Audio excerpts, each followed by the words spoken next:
nakakatuwa niya, itong lahat ng ito, lahat na nakikita niyo, ay dinesign, construct, conceive, conception, lahat siya nagawa to. Isa lang may bahay, pero may pera. Ito siya, si Tita Edeng! Libangan lang niya to eh.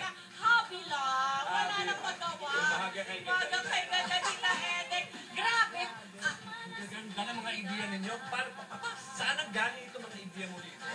Ay, sa pangarap lang. Sa pangarap lang.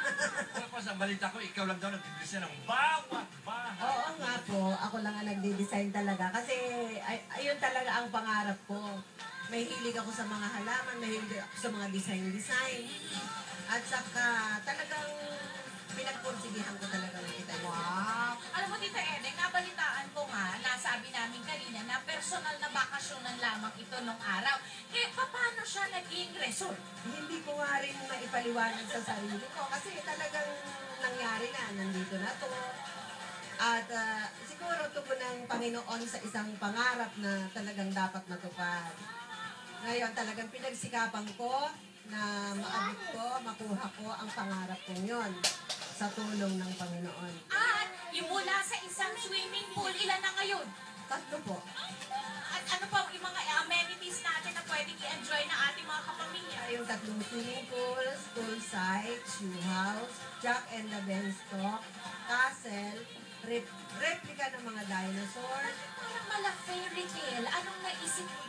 Mahilig po kasi ako mangarap. Serious naman talaga. Sige, at ang paano pagpunta dito, pinakamagandang rota? Manggagaling po tayo, kung manggagaling po tayo ng Manila, going to Lipa, then going to Chaong, then bago po tayo dumating ng Chaong, San Antonio na po. Sa mga malalayo po, sa mga taga Manila, kahit po mga saang lugar, pwede po pumunta kayo dito para naman kayo paminsan-minsan ma-relax. Kung kayo po'y napapagod na sa trabaho, dito po kayo pumunta sa amin at marerelax po kayo talaga. Naku, mura-mura lamang ho dahil ang mga presyo po nila ay magkakano nga ang adult at bata? Ang day tour po natin is 150, ang bata po ay 100, ang overnight po natin is 200 ang adults, ang kids po ay 150. Yan. Ako, maraming salamat, Tita Edeng, at kami naimbitahan po ninyo. More power po sa inyo. Salamat din po ako sa inyo. Talagang nakarating kayo. Kami pa. Naku, sandali lang, Tita Edeng. Hanapin ko lang yung partner ko. Saan ba si Ariel Ureta?